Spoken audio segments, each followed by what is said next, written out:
Hello दोस्तों, कैसे हो आप सब। आई होप सभी अच्छे होंगे। तो हमेशा की तरह लेकर आ गई हूँ बहुत ही काम की वीडियो। सभी ट्रिक्स जो है ना एक से बढ़कर एक होने वाले हैं। अगर आपको पसंद आए तो फैमिली फ्रेंड में शेयर करना, वीडियो को लाइक, चैनल को सब्सक्राइब करना बिल्कुल ना भूलिएगा। तो चलिए बिना टाइम गवाए फटाफट से इन यूज़फुल ट्रिक्स को देखना शुरू करते हैं।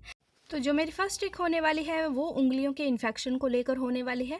ये इन्फेक्शन अक्सर कुछ लोगों को ऐसे ही हो जाता है, उंगलियों के बीच में बहुत ही ज़्यादा खुजली होना शुरू हो जाता है, या फिर कई बार बरसात के दिनों में गंदा पानी लगने की वजह से भी ये इन्फेक्शन हो जाता है। तो ऐसी अगर दिक्कत आपको है तो आप घर में ही इसका बहुत ही बढ़िया से इलाज कर सकते हैं। तो इसके लिए देखिए हमें चलना होगा गैस की तरफ। गैस के ऊपर हमने तवा चढ़ा लिया है। 2 चम्मच ऑयल, हमने सरसों का ऑयल ही यूज़ कीजिएगा, उसे हमने गर्म होने रख दिया है। इसमें देखिए आधा चम्मच हमें हल्दी ऐड कर लेना है। अब इसमें ऐड करेंगे 2 लहसुन की कलियां, जिसे हमने अच्छे से कूट लिया है। इसी तरीके से दरदरा कूट कर आपको ऐड कर लेना है। बाद में आप चाहें तो इस ऑयल को छान कर निकाल भी सकते हैं। गैस आपको इस टाइम पे बिल्कुल बंद कर देना है। अब देखिए बिना छाने हुए ही हम इसका यूज़ लेंगे। एक कटोरी में हम इसे ऐड कर लेते हैं और इस ऑयल को देखिए जहाँ पर भी आपको इन्फेक्शन, यानी कि अगर आपके शरीर में कहीं पर भी इन्फेक्शन है वहाँ भी आप इसका यूज़ ले सकते हैं। और हाथों और पैरों की खुजली के लिए तो ये वरदान होता है। बहुत ही बढ़िया है। 1 से 2 बार प्रयोग करने से ही आपको इसका फ़र्क दिखने लग जाता है। बस आपको इसे लगाती बार इस बात का ध्यान रखना है कि ये जो ऑयल है आपके कपड़ों पे टच ना हो, क्योंकि इसके दाग जो हैं बिल्कुल भी नहीं निकलते हैं।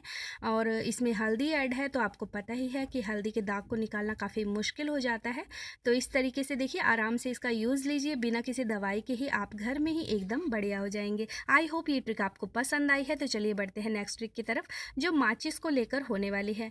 हम घर में बहुत सारी माचिस ले आते हैं और कई बार नमी की वजह से ये ख़राब भी होने लग जाती हैं। तो इसके लिए बहुत छोटी सी ट्रिक है। देखिए माचिस को आप रखने के लिए चावल का यूज़ लीजिए। इस तरीके के चावल के किसी डिब्बे के अंदर आपको माचिस को रख देना है। आप देखेंगे इसमें नमी बिल्कुल नहीं आएगी और ये बिल्कुल भी ख़राब नहीं होगी। आप इसको ढक्कन लगाकर बंद कर दीजिए ताकि हवा इसमें बिल्कुल भी ना जाए। आई होप ये भी ट्रिक आपको पसंद आई है। तो नेक्स्ट ट्रिक देख लेते हैं, जो बचे हुए आटे को लेकर होने वाली है। कई बार हम जब खाना बनाते हैं ना तो देखिए कुछ ऑयल उछलने की वजह से या फिर ऐसे भी हमारे हाथ जो है थोड़ा बहुत जल जाते हैं। तो इसका देखिए घर में ही आप सोल्यूशन ले सकते हैं, आपको जलन भी नहीं होगा। आप फ्रिज में जो आटा लगा के रखते हैं ना, जो बच जाता है आटा, आप उसका यूज़ लीजिए।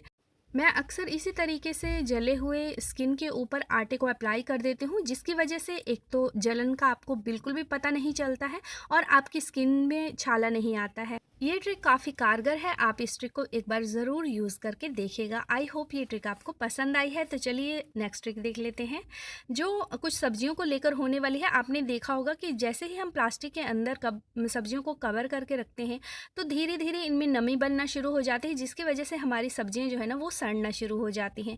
तो इसके लिए बहुत छोटी सी ट्रिक है। जब भी आप सब्जियों को इस तरीके से प्लास्टिक में कवर करके रखें तो आप चाकू की मदद से इसमें छोटे छोटे होल बना दें, ताकि जो इसमें एयर इकट्ठी रहती है वो बाहर निकल जाए और आपकी सब्जियां भी ना सड़ें। अब आप इस तरीके से सब्जियों को कितने भी दिन फ्रिज में रख सकते हैं। 1 हफ्ता तक ये सब्जियां बिल्कुल भी ख़राब नहीं होती, सूखती नहीं है।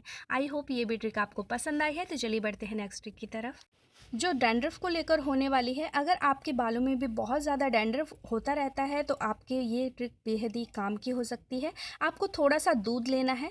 यहाँ पर आप चाहें तो कच्चे दूध का यूज़ भी कर सकते हैं। मैंने उबला हुआ दूध लिया है और इसकी मलाई को बिल्कुल हटा लेना है। उसके बाद आप केवल दूध का यूज़ लेंगे और उसमें ऐड करेंगे थोड़ा सा आंवला ऑयल। तो यहाँ पर 1 चम्मच के करीब जो है आंवला ऑयल मैंने ऐड कर लिया है। अच्छे से इसे मिक्स कर लीजिए।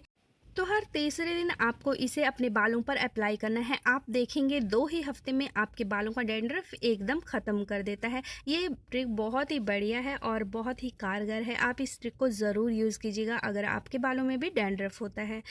तो नेक्स्ट ट्रिक देख लेते हैं, जो अलमीरा को लेकर होने वाली है। अगर आपके अलमीरा में से भी बहुत ही ज़्यादा बदबू आना शुरू हो गई है, जैसे ही आप इसे खोलते हैं इसमें से बदबू आती है, लकड़ी की जो अलमीरा रहती है उसमें ये दिक्कत आम हो जाती है, तो आपको ये ट्रिक बहुत ही काम आने वाली है। तो इसके लिए देखिए हमें एक छोटा सा बर्तन चाहिए जिसे आप अलमीरा में अच्छे से रख सकें। तो यहाँ पर देखिए एक जो है सेरेमिक का बर्तन मैं यूज़ करने वाली हूँ। तो इस तरीके की एक चाय की प्याली का हम यूज़ ले लेते हैं। अब हम यूज़ करेंगे नॉर्मल जो हम घर में अगरबत्ती का यूज़ लेते हैं, उसकी हमें 2 इस तरीके की अगरबत्ती ले लेनी है। और इस तरीके से देखिए इसका जो आगे का पार्ट है ना, इसे आपको इस तरीके से हाथ से निकाल लेना है। अब सारा अगरबत्ती का जो आगे का हिस्सा है हम इसे हाथ से निकाल कर इसमें ऐड कर लेंगे और इस बर्तन को ऊपर से कवर करने के लिए हमें चाहिए एक टिश्यू पेपर और इसे सिंगल हमें काट लेना है और हमारा जो भी बर्तन है ना इसे कवर करके इस तरीके से रख दीजिए। एक रबड़ बैंड की सहायता से अच्छे से आपको बर्तन को कवर कर देना है। अब छोटे छोटे होल एक चाकू की मदद से आप इसके ऊपर बना दीजिए। अब आप इस बर्तन को कहीं पर भी रख सकते हैं जहाँ पर भी आपको जो बहुत ही ज़्यादा बदबू की दिक्कत है ना वो एकदम इसे यूज़ करने से ख़त्म हो जाती है। तो मैं इसे अलमीरा में रख रही हूँ, आप चाहें तो ड्रॉअर में भी इसका यूज़ ले सकते हैं। कुछ ड्रॉअर हमारे पास रहते हैं जहाँ पर बदबू हो जाती है, तो आप इसे वहाँ पर भी यूज़ कर सकते हैं। आई होप ये ट्रिक आपको पसंद आई है। तो चलिए बढ़ते हैं नेक्स्ट ट्रिक की तरफ। तो कुछ हमारे पास ऐसी चीज़ों के साथ डिब्बे मिलते हैं जिन्हें स्टोर करने के लिए हमें अलग से डिब्बों का यूज़ करना पड़ता है, जिसकी वजह से हमारे पास ढेरों डिब्बे इकट्ठे हो जाते हैं और पूरी की पूरी किचन ही डिब्बों से भर जाती है। तो देखिए बहुत बढ़िया सा सोल्यूशन लेके आ गई हूँ। इस तरीके से ऐसे डिब्बों को आप हल्का सा अंदर की साइड प्रेस कीजिए, आप देखेंगे चीज़ें इसमें से बाहर बिल्कुल भी नहीं आएंगी। ये छोटी सी ट्रिक आपके बेहद ही काम आ सकती है। तो चलिए बढ़ते हैं नेक्स्ट ट्रिक की तरफ जो दवाइयों को लेकर होने वाली है। तो इस छोटी सी बात का ध्यान रख के आप अपनी दवाइयों को ख़राब होने से भी बचा सकते हैं। जब भी हम ऐसे तरीके से दवाइयों को काट कर लेते हैं तो आपने देखा होगा एक दवाई तो हम यूज़ कर लेते हैं, दूसरी दवाई हवा लगने की वजह से ही ख़राब हो जाती है। तो इस तरीके से दवाइयों को काटने के बजाय आप सीजर का यूज़ कीजिए और हमेशा ही जो दवाइयाँ हैं ना इन्हें सीजर या फिर चाकू की मदद से काटिए ताकि दूसरी दवाइयों में हवा ना लगे और वो ख़राब ना हो। आई होप ये भी ट्रिक आपको पसंद आई है। वीडियो आपको पसंद आई है तो लाइक शेयर सब्सक्राइब करना बिल्कुल ना भूलिएगा। मिलते हैं नेक्स्ट वीडियो में, तब तक के लिए बाय बाय।